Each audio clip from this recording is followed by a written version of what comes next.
Okay, not quite nothing, but not a whole lot, as 24 Oilers hopefuls took to the ice at the Edmonton Downtown Community Arena adjacent to Rogers Place. A little more accessible to hockey followers in the capital region than the event's frequent recent home in Jasper, so I took the opportunity to drop in by the prescribed time of 16:45 and was mildly surprised to find the first group already in session. The event has been streamlined from what was once a sprawling 6 days into just 4, and to a much more manageable group of 24 players, divided into orderly sets of 12 forwards, 8 defensemen, and 4 goaltenders. 4 complete line changes, in other words. Last year's list of 36 included a dozen players that were invites with no association to the NHL team either before or after the camp, names like William Graber, Jake Lucchini, Ethan Shapula, Kelly and Kevin Klima. This year, exactly 0 players without ties to the organization, and only one of those, defenseman Logan Day, with an all-only contract. Yes, there are a few names missing. Where's Aapeli Rossinen this year? Markus Niemelainen? Philip Berglund? William Lagesson? Answer to all of the above may well be in Europe, suggesting that perhaps one of the driving forces is a tighter budget in 2018. That said, most of the prospects of interest could be found on the ice this afternoon. Trouble was, none of them was engaging in anything that looked much like hockey.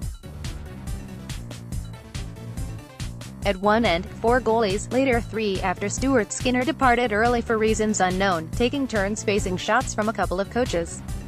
At the other, 3 small groups of players, the 8 D-men, then 2 sets of 6 forwards, took part in individual skating drills involving pylons, video cameras, timing devices, and 0 pucks. Hard to get much of a read off of that, sorry. As a general rule, the players of lower draft pedigree have rougher edges that need work, not surprising when one considers how central skating ability is to the draft process itself.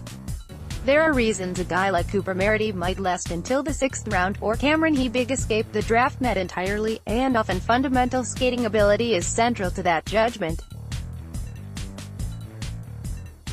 That said, I'd suggest there isn't a player in attendance who doesn't rate skating at or near the very top of his priority list of skills that need work, and that includes the ones for whom skating is, relatively speaking, a strength. For now, the organization was clearly trying to establish a round measure to compare to last year for some players, and to establish a baseline for the future for all of them. Some observations were straightforward. Vincent Deharnay's is, in fact, a giant, while others such as appreciating Graham McPhee's apparent focus were highly subjective in nature. In general, the defensemen had an easier time with the course than did the forwards, despite a considerably larger backwards skating component. To say the forward group was sloppy would be an understatement, though by the 3rd go-round they all got it. A few guys caught my eye in a good way, notably the latest golden boy, Evan Bouchard, who demonstrated polish, control and an economy of motion that was clearly lacking in some of the others. Of course, some of that observation may be the annual infatuation with the newest draft pick that this lifelong hockey fan is just as susceptible to as the next person. But if you think I'm gonna rip the guy on his first day, think again. At minimum I'll wait until the Billy Moore's Cup, speaking of which, that goes Thursday night. We'll try to get to each workout and report briefly both here at the Cult of Hockey and on Twitter. Looking forward to having a lot more to talk about tomorrow, which includes a skills session and an actual scrimmage. Observing players in game situations is much more my personal area of comfort than the more technical aspects that were covered in today's crisp workout, which wrapped up in a crisp 45 minutes. Latest podcast with their top 2 picks, excellent prospects in Evan Bouchard and Ryan McLeod sled to the Oilers.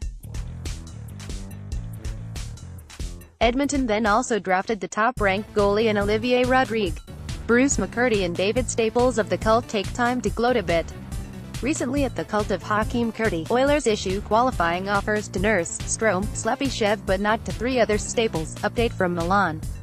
Lucic camp staples. Oilers looked at trading up to get Evan Bouchard. Think he might make team this year, says Kypria Staples. Oilers were a winner at NHL draft, says League Insider McCurdy. 2018 draft review. Follow me on Twitter at Bruce McCurdy.